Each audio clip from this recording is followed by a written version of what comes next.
नमस्कार दोस्तों, मैं मनोज पटेल। आप देख रहे हैं मुख्य दर्शन भारत न्यूज। ओशो ध्यान शिविर महाराजा पैलेस जबलपुर नाका दमोह में आयोजित होने जा रहा है। यह शिविर 3 दिवसीय रहेगा। 14 सितंबर से शुरू होगा, 16 सितंबर तक चलेगा।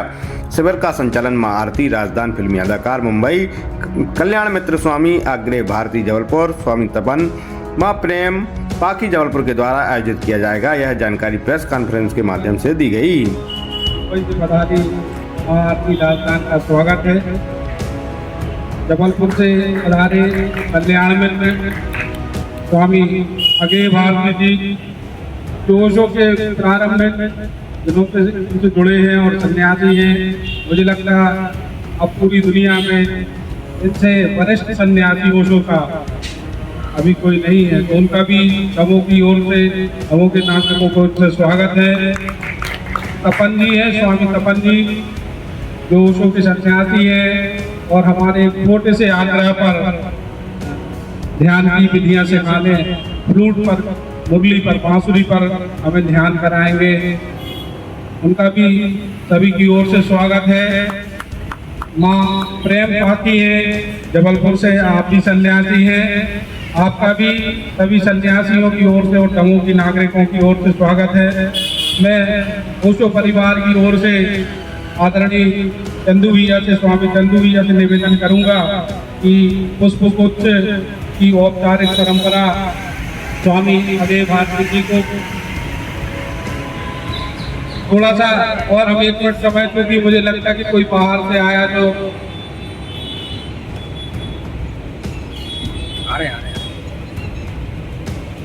धर्मेंद्र भैया हैं और सन्यासी हैं, आ जाए थोड़ा। और नमस्कार।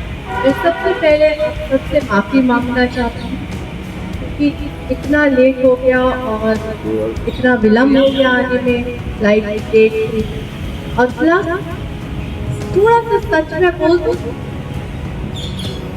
बहुत तमन्ना थी ओशो की वो लाइब्रेरी देखने के लिए, और एक वो चाहे वो मोदी पेड़ दूर से भी देखा, लेकिन इतनी उत्सुकता थी कि बस एक बार से देख लो। और सच पूछो तो जैसे मैंने वो लाइब्रेरी देखी जहाँ ओशो बैठ के अपने वो बुक्स ऑर्डर करते थे और उनके हस्ताक्षर देखे किताब में, तो मेरी दिल की धड़कनें ऐसे दौड़ने लगी, पूरे रोम पूरा खिल गया। और मुझे लगा कि ये जबलपुर मध्य प्रदेश कितनी धन्य धरती है कि ये तो हमारे लिए एक तीर्थ स्थान, ये लाइब्रेरी, ये मोदी पेड़ जिसके नीचे इतनी बड़ी घटना घटी है, वो मेरे को केवल देखने में ही इतना मैं धन्य अपने आप को कृतज्ञ महसूस करती हूँ अस्तित्व के प्रति कि मुझे आज ये दर्शन उपलब्ध हुए। और आप सब से मैं माफी चाहती हूँ। ओशो ने दिया था कलर ऑफ मेडिटेशन। आपके खून का रंग क्या है? ये रंग क्या है? तो खून का रंग भी लाल होता है, जो शक्ति, जब आपके शरीर में खून दौड़ता है तो आपकी बॉडी में एनर्जी है। तो ये मरून कलर ध्यान का प्रतीक है। आपने अगर बहुत भिक्षुओं को भी देखा हो तो वो भी मरून कलर पहनते हैं। तो maroon is associated with deepening meditation. ये अगले 3 दिन के आयोजन में बहुत अलग अलग टाइप की क्रियाएं कराई जाएंगी, जो ब्रेथ के ऊपर होंगी, जो नाद के ऊपर होंगी, जो नृत्य के ऊपर होंगी, जो डीप रिलैक्सेशन के ऊपर होंगी, और जो विज्ञान के ऊपर होगी, जैसे कि मन क्या मैं को कोई बता सकता है मन क्या है? आपको ब्रेन ट्यूमर हो सकता है, लेकिन कभी माइंड ट्यूमर सुना है? नहीं हो सकता। तो हम इन ऐसे विषयों पर भी बात करेंगे कि मन क्या है, कंडीशनिंग क्या है, हमारे ब्रेन को कैसे कंडीशन किया जाता है, तो उसके ऊपर भी चर्चा होगी। अब चेतन मन पे भी चर्चा होगी, अलग अलग तरह होंगे, संन्यास की सेलिब्रेशन होगी, कीर्तन भी होएगा, तो हम साथ में मौन में भी बैठेंगे, नृत्य भी करेंगे, लाफ्टर मेडिटेशन भी होएगी, ब्रेथ मेडिटेशन भी होएगी, नटराज भी होएगी और स्वामी जी भी अलग अलग मेडिटेशन करवाएंगे। तो हमारे सब संतों अलग अलग किस्म की मेडिटेशन होंगी, जिसमें हम श्वास से लेके, नाक से लेके, नृत्य से लेके हर टाइप की जो अलग अलग टेक्निक्स है वो कवर। आप काफी लंबे समय से जुड़े हैं, उसमें आपने क्या पाया? किस तरह से ध्यान आपको अच्छा लगता है या उनके जो वाणी जी, मैं 1988 से मैं जुड़ी ओशो से। मेरे पिताजी आर्मी में जनरल थे, तो आप समझ सकते हो कितने स्ट्रिक्ट डिसिप्लिनेरियन थे। और उस समय ओशो एकदम रेवोल्यूशनरी गुरु थे और जिन्हें सेक्ट गुरु कहा जाता था। तो उस समय उनकी बेटी आश्रम जाना और ध्यान करना एक बहुत ही एक तरीके से वो ही मेरे लिए एक अग्नि परीक्षा था।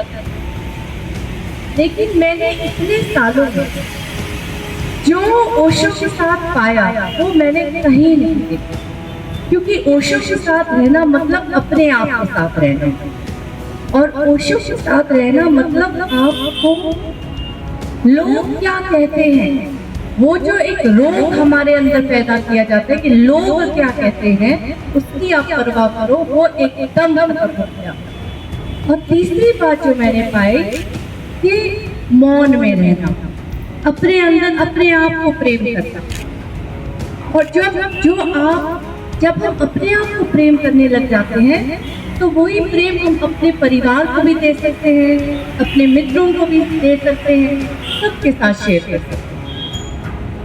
तो और लास्टली मैंने क्या पाया, हिम्मत।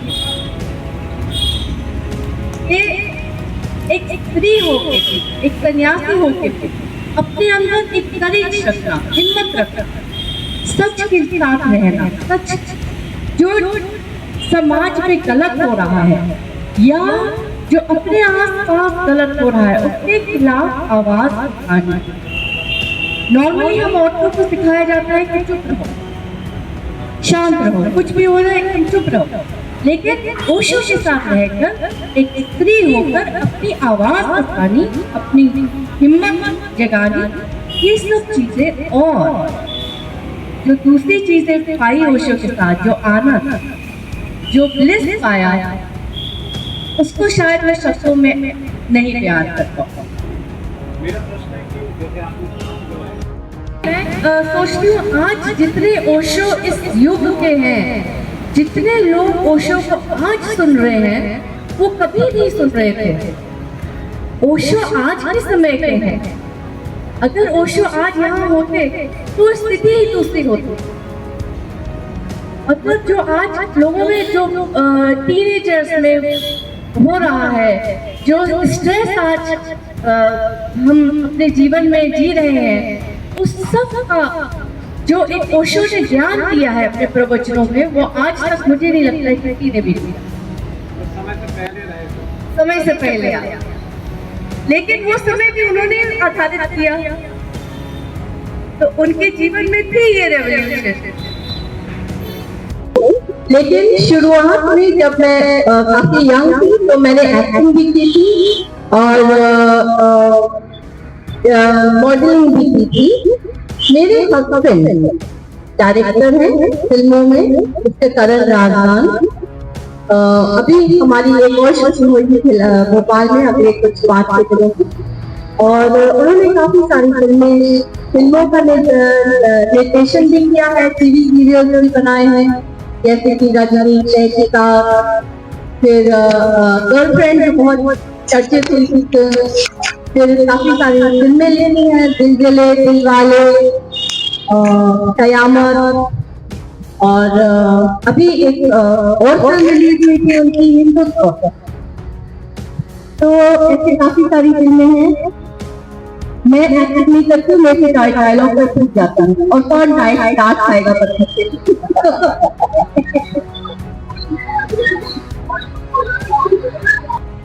कौन सी दृष्टि से देखते? ओशो तो हमेशा यही कहते हैं कि वन वर्ल्ड, कि एक ही दुनिया हो, कोई बाउंड्रीज ना हो, सब प्रेम से जिए, सब अच्छे से जिए और एक होके जिए। मतलब दुनिया में अलग अलग बाउंड्रीज ना हो, जो आज हम लोग सब जगह बाउंड्रीज खींची हुई हैं, क्योंकि हम सब एक हैं। दमोह आगमन हुआ है आपका, कैसा अनुभव रहा? क्या कुछ आयोजन है और क्या? दमोह आगमन हुआ है, चंदू स्वामी, महेंद्र स्वामी, दिग्विजय पटेल स्वामी, अजय भारती जी, हम सब सन्यासियों की कोशिश से हुआ है और ये इनका एकदम दृढ़ निश्चय था, संकल्प था और इनकी बहुत सारी मेहनत थी, जो आज मैं और हम सब यहाँ इकट्ठे हो रहे हैं। मेरा एक ही सवाल था आपसे, आप ओशो से कैसे जुड़ी? जी, जब मैं 17 साल की थी तो मेरे अंदर मैं बहुत सारी किताबें पढ़ती थी, जैसे कृष्णमूर्ति पढ़ती थी और काफी सारी किताबें, लेकिन कोई भी किताब मेरे को दिल में नहीं छू रही थी। मुझे ऐसा नहीं लग रहा था कि ये मेरे साथ मैं हूँ, नहीं लग रहा था।